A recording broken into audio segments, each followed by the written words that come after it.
안녕하세요. 테크러버 여러분, 오늘은 정말 중요하고 흥미진진한 주제를 준비했습니다. 바로 미국 대선의 AI 정책에 대해 깊이 있게 알아볼 건데요.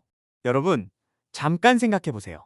우리가 매일 사용하는 스마트폰의 음성 비서, 넷플릭스의 추천 시스템, 자율주행차까지 이 모든 것의 핵심에 AI가 있죠. AI는 이제 우리 일상 깊숙이 들어와 있고 앞으로 그 영향력은 더 커질 겁니다. 그만큼 AI 정책은 우리의 미래를 좌우할 중요한 요소가 되었어요. 특히 세계 최강 대국인 미국의 AI 정책은 전 세계에 큰 영향을 미치죠. 그래서 오늘은 미국 대선 후보인 트럼프와 해리스의 AI 정책을 자세히 들여다보려고 합니다.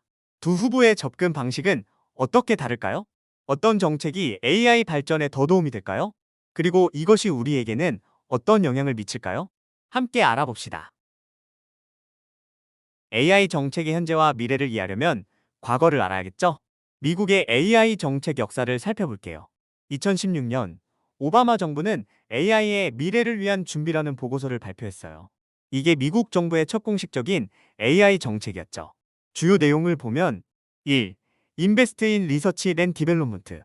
AI 기술과 그 응용 분야를 발전시키기 위해 기초 및 응용 연구 개발에 우선적으로 투자할 것을 명시하고 2. Create an Open Data Initiative.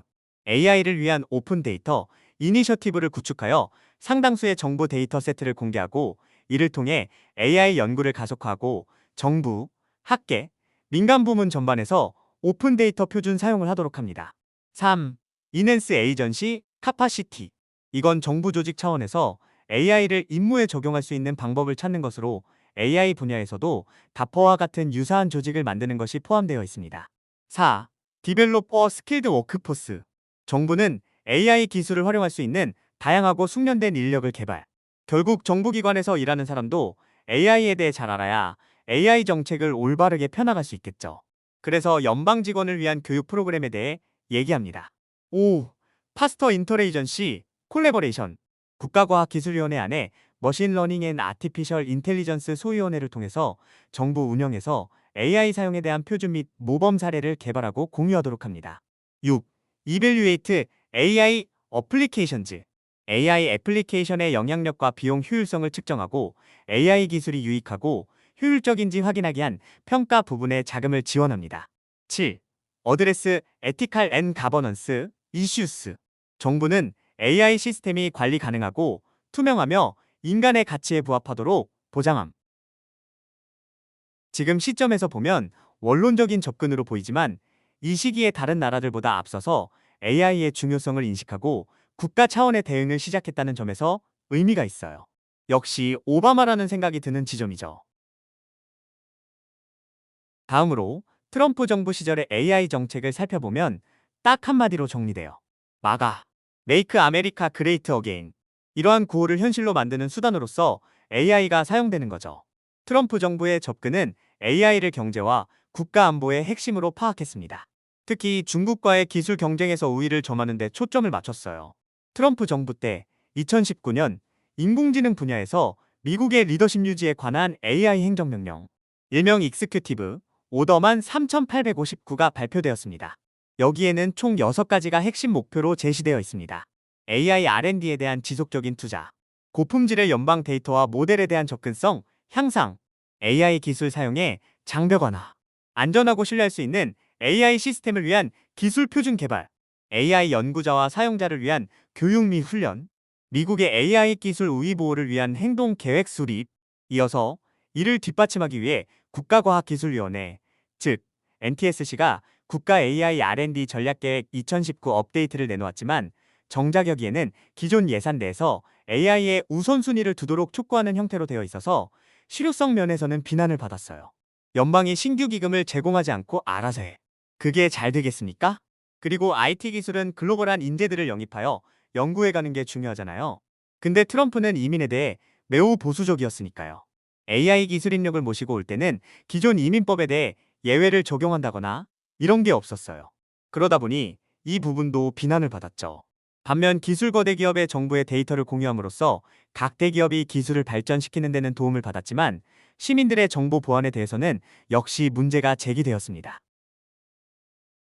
바이든 정부로 넘어오면서는 상황이 바뀝니다. 이제 AI는 더 이상 안보와 경제 이슈만은 아니었죠. 이미 여러 AI 서비스가 생활 속에서 나타나 시민들의 삶에 영향을 미치고 있었으니까요.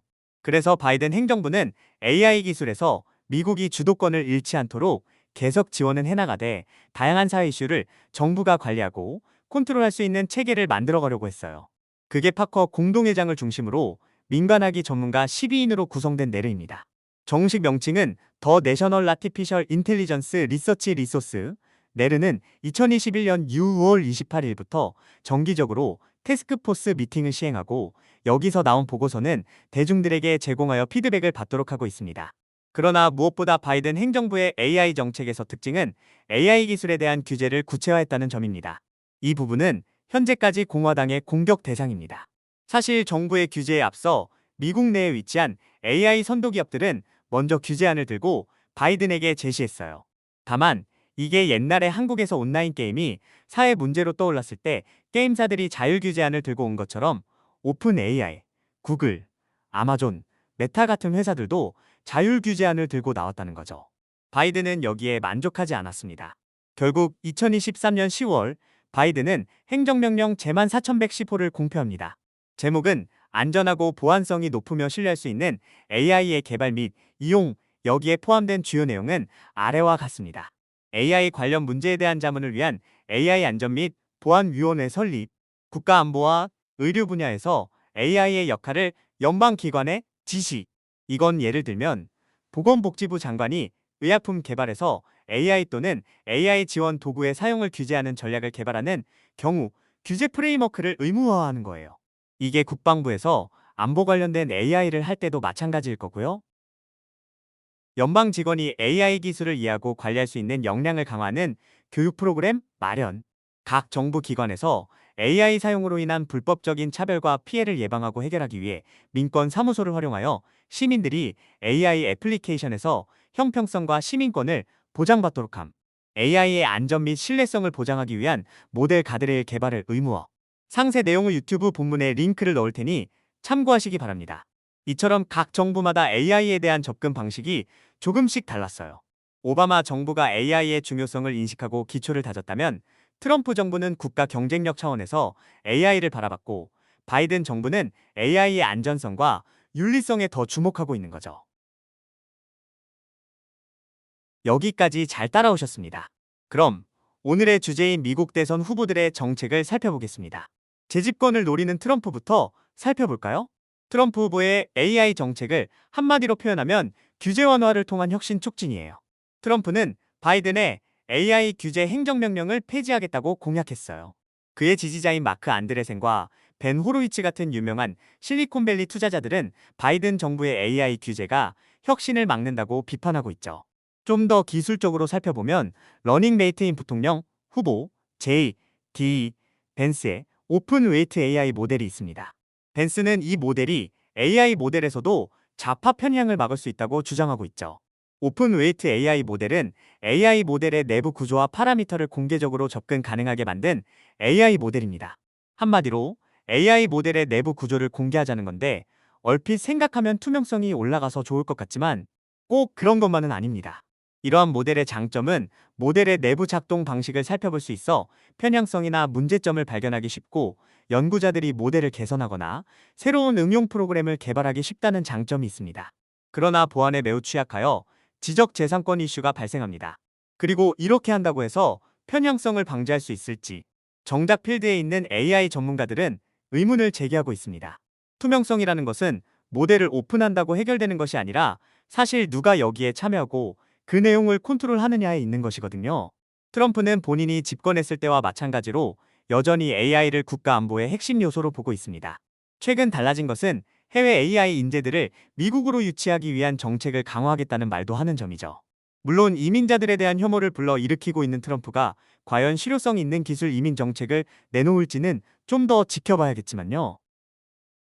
전반적으로 트럼프의 접근은 기업들의 자율성을 존중하고 혁신을 촉진하는 데 초점이 맞춰져 있어요. 이런 접근이 AI 기술 발전을 가속화할 수 있다는 장점이 있죠. 하지만 동시에 우려의 목소리도 있어요. AI의 윤리적 문제나 잠재적 위험성에 대한 대비책이 부족하다는 거죠. 예를 들어 AI의 편향성 문제나 대규모 실업 같은 사회적 영향에 대해서는 구체적인 명시가 없습니다. 최근 가장 핫하게 떠오른 해리스 후보의 AI 정책에 대해 살펴보죠. 해리스는 상원 의원 시절에 대형 소셜 네트워크 서비스 기업들의 허위 정보 문제를 지적했고 규제의 필요성을 강조한 바 있습니다. 그 밖에도 IT 분야에서 그는 검찰 출신 이미지답게 단호하고 강경한 정책들을 펴나갔던 인물이죠. 그리고 민주당 후보이니까요. 기본적으로 바이든 정부의 규제 방향을 유지할 것으로 보입니다. 하지만 바이든과 다른 점은 그녀는 샌프란시스코 출신이라는 겁니다. 그는 실리콘밸리 지역 투자자들의 광범위한 지지를 받는 대선 후보라는 면에서는 트럼프와 동일합니다. 예를 들어 대표적인 사람으로 링크드인 설립자 레이드 호프만이 있습니다. 호프만은 이미 해리스 캠프에 700만 달러를 기부했죠. 바이든 트럼프 구도에서는 실리콘밸리는 트럼프에 의지할 수밖에 없는 상황이었지만 해리스 트럼프 구도에서는 이것이 달라집니다. 실리콘밸리의 똑똑한 투자자들은 해리스를 지지하는 게 명분과 실리를 모두 챙길 수 있는 방안이라고 생각할 것입니다. 이러한 상황이다 보니 해리스 후보의 AI 정책을 한 단어로 표현하면 균형입니다. 예를 들어 해리스는 AI의 발전을 촉진하면서도 동시에 적절한 규제가 필요하다고 봐요. 무분별한 규제는 피하되 안전과 윤리를 고려한 AI 발전을 추구하는 거죠. 특히 젠더 이슈나 공정성에 대해 중요하게 여기는 해리스는 AI의 편향성 문제나 윤리적 이슈에도 큰 관심을 보이고 있어요. 따라서 AI가 사회적 차별을 강화하지 않도록 하는 정책을 추진할 가능성이 높아요. 그러면서 동시에 해리스는 자신이 당선되면 오히려 트럼프보다 더 잘 기술 기업들과 협력할 것이라는 점을 어필하고 있습니다. 그 밖에도 AI 개발과 규제에 있어 국제협력의 중요성을 강조해요. 특히 동맹국들과의 협력을 통해 글로벌 AI 표준을 만들어가려는 의지를 보이고 있죠. 그리고 민주당의 전반적인 정책 기조에 따라 AI를 활용해 기후변화 문제를 해결하고자 합니다. 끝으로 두 후보의 비단 AI뿐만 아니라 ICT 기술 정책에 대한 입장 차이를 정리하는 것으로 본 영상을 마무리하겠습니다. AI 규제 2023년 10월 행정명령에 대해 해리스는 유지 입장이고 트럼프는 철회 입장입니다. 미국의 거대 테크 기업들은 대부분 반독점법에서 자유롭지 못합니다. 해리스는 이를 유지하고 하고 트럼프는 일부만 유지하고자 합니다. 기술 억만장자들에 대한 세금, 이게 완전히 갈리는데요. 해리스는 민주당 후보이니까 인상해야 한다는 것이고 트럼프는 감면해야 한다는 거죠. 암호화폐 규제에 대해서도 완전히 갈립니다. 해리스는 더욱 강화해야 한다는 입장이고 트럼프는 본인이 코일러들을 지지자로 끌어들이기 위해 규제를 강화하고 적극적인 지원책을 내놓겠다고 하죠. 기술이 너무 빨리 발전하면서 디지털 리터러시, AI 리터러시 이슈가 사회에 떠오르고 있는데요. 이 부분에 대해서 정부의 인프라 투자가 필요한데요. 해리스는 이 부분도 개선하겠다고 하고 있지만 트럼프는 이게 낭비라는 입장입니다. 오늘 영상을 시청해주셔서 감사합니다. 구독과 좋아요 부탁드립니다. 여러분들이 구독과 좋아요를 눌러주신 만큼 더 나은 콘텐츠를 만들 수 있는 힘이 생깁니다. 감사합니다.